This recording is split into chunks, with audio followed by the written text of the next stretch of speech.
তিন বাটপার বন্ধুর বহুদিন পরে দেখা। তারা তিনজন মিলেই রেস্টুরেন্টে খেতে গিয়েছে।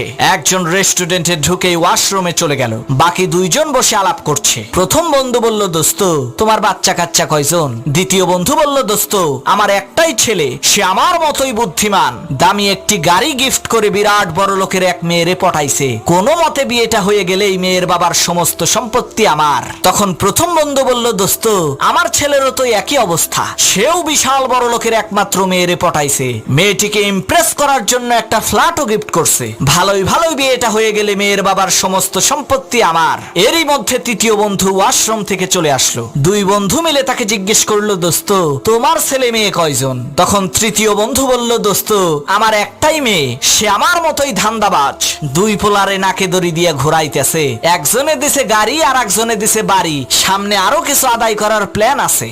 এক পর্যটক একদিন এমন এক শহরে বেড়াতে এলেন যেখানে পুরো শহরটাই ধার দেনায় ভরেছিল। সেই পর্যটক ভদ্রলোক 500 টাকার একটি নোট হোটেলের কাউন্টারে দিয়ে বললেন, আমি আপনাদের হোটেলের ভিতরে যাচ্ছি, দেখি কোনো কামরা পছন্দ হয় কিনা। টাকা পেয়ে হোটেল মালিক সঙ্গে সঙ্গে ঘিওয়ালার নিকট দৌড়ালেন, তাকে 500 টাকা দিয়ে পুরনো হিসাব মিটিয়ে ফেললেন। ঘিওয়ালা গেলেন আবার দুধওয়ালার নিকট, তাকে 500 টাকা দিয়ে তার ঋণ পরিশোধ করলেন। দুধওয়ালা দৌড় দিলেন গায়ওয়ালার নিকট, তাকে 500 টাকা দিয়ে তার হিসেবও শেষ করলেন। গায়ওয়ালা গেলেন ভুসিওয়ালার নিকট, তাকে 500 টাকা দিয়ে তিনিও মুক্ত হলেন। ভুসিওয়ালা গেলেন সেই হোটেলওয়ালার নিকট যেখানে তিনি বাকিতে খেয়েছিলেন, তাকে 500 টাকা দিয়ে তিনিও ঋণ মুক্ত হলেন। কিছুক্ষণ পর সেই পর্যটক ভদ্রলোক হোটেলের কাউন্টারে এসে বলল, আমার কোনো কামরা পছন্দ হয়নি, আমার 500 টাকা ফিরিয়ে দিন। সেই ভদ্রলোক তার 500 টাকা নিয়ে চলে গেল। এখানে আসল রহস্যটা শুধু জ্ঞানীরাই বুঝতে পারবে।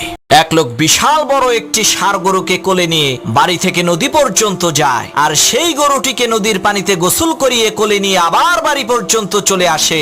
লোকটির এই সিংহ শাবকের ন্যায় শক্তি দেখে দেশের সবাই তো অবাক। তখন একজন জ্ঞানী ব্যক্তি তাকে প্রশ্ন করলো, ভাই তোমার এত শক্তি কোন জায়গা থেকে আসলো? তোমার কাছে কি কোনো জিন ভূত আছে নাকি? তখন সেই লোকটি বলল, না, আসল বিষয়টি হলো এই ষাঁড় গরুটি যেই দিন জন্মগ্রহণ করেছিল সেই দিন থেকে নিয়ে আজ পর্যন্ত প্রত্যেক দিন আমি এই গরুটিকে কোলে নিয়ে এই নদীতে এসে গোসল করি। গরুটি যেই দিন জন্ম নিয়েছিল তার ওজন ছিল খুবই কম, প্রত্যেক দিন তার ওজন অল্প অল্প করে বৃদ্ধি পেয়েছে, আর সাথে সাথে আমার শক্তিও বৃদ্ধি পেয়েছে।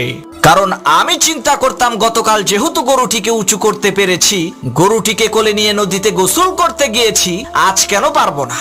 চারজন বন্ধু মিলে স্কুল ফাঁকি দিয়ে সারাদিন দুষ্টুমি করলো, এদিকে ওদিকে ঘুরে বেড়ালো। পরের দিন যখন তারা স্কুলে গেল তখন স্যার তাদেরকে জিজ্ঞেস করলো, কি ব্যাপার তোমরা চারজন গতকালকে স্কুলে আসনি কেন? তখন তারা বলল, স্যার কি বলবো, দুঃখের কথা, আমরা চারজনই একই গাড়িতে স্কুলে আসতেছিলাম, এমন সময় হঠাৎ করে গাড়ির একটি চাকা পাংচার হয়ে গেল, সেই গাড়ির চাকা মেরামত করতে করতে আমাদের স্কুলের সময় দেখি শেষ হয়ে গেছে, এ কারণেই স্কুলে আসতে পারিনি। তখন স্যার বলল, তাই নাকি? চার বন্ধু বলল, হ্যাঁ। তখন স্যার তাদের চার বন্ধুকে আলাদা আলাদা 4টি কক্ষের মধ্যে বসালেন এবং প্রত্যেকের হাতে একটি করে কাগজের পাতা দিলেন, আর সেই কাগজের পাতায় লেখা ছিল, গাড়ির কোন চাকাটি পাংচার হয়েছিল উত্তর দাও। তখন চার বন্ধু পড়লো এক মহা বিপদে। কি আর করার, অনুমান করে এক এক বন্ধু এক এক চাকার কথা লিখে স্যারের কাছে ধরা খেয়ে গেল। তখন স্যার তাদের বলল, কিরে বাটপার, কিরে সিটার।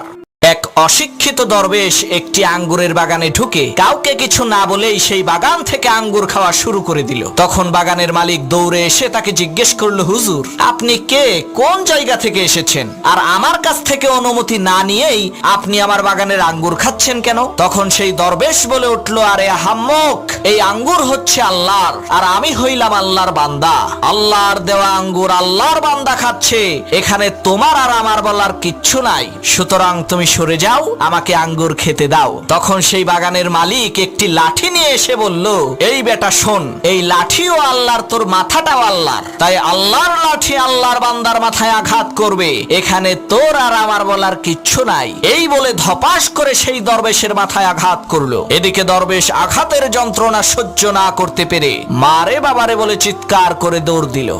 এক এলাকায় কতগুলো ইঁদুর থাকতো। একটি বিড়াল সেই ইঁদুরদের উপরে অসহ্য জুলুম নির্যাতন করত। বিড়ালের এই জুলুম নির্যাতন সহ্য না করতে পেরে সমস্ত ইঁদুর একত্রিত হয়ে মহা সমাবেশ ডাকলো। তখন সকল ইঁদুর মিলে বলতে লাগলো, আমরা আগামীকালকে সবাই একসাথে ওই বিড়ালটির উপরে হামলা করব। কেউ বলল আমি বিড়ালের পা ধরবো, কেউ বলল আমি ঘাড় ধরবো, আবার কেউ বলল আমি বিড়ালের লেজ ধরবো। এমন সময় ইঁদুর সর্দার সমস্ত ইঁদুরদেরকে লক্ষ্য করে বলল, ভাইয়েরা আমার, আপনারা সবাই বলছেন বিড়ালের হাত ধরবেন, পাও ধরবেন, মাথা ধরবেন, ভালো কথা, কিন্তু বিড়ালের ম্যাও ধরবেন কে? ওই হিংস্র বিড়াল যখন আপনাদেরকে ধরার জন্য রাগান্বিত কণ্ঠে ম্যাও বলে উঠবে, ওই ম্যাওয়ের হুঙ্কার শুনে আপনারা নির্ভয়ে সাহস করে সেই ম্যাওটাকে কি ধরতে পারবেন? তখন কোন ইঁদুর আর কথা বলে না। এতগুলো ইঁদুরের মধ্যে একটা ইঁদুরও বিড়ালের ম্যাও ধরার সাহস পেল না। তখন ইঁদুর সর্দার বলল, বিড়ালের ম্যাও ধরতে না পারলে তার সাথে যুদ্ধে লিপ্ত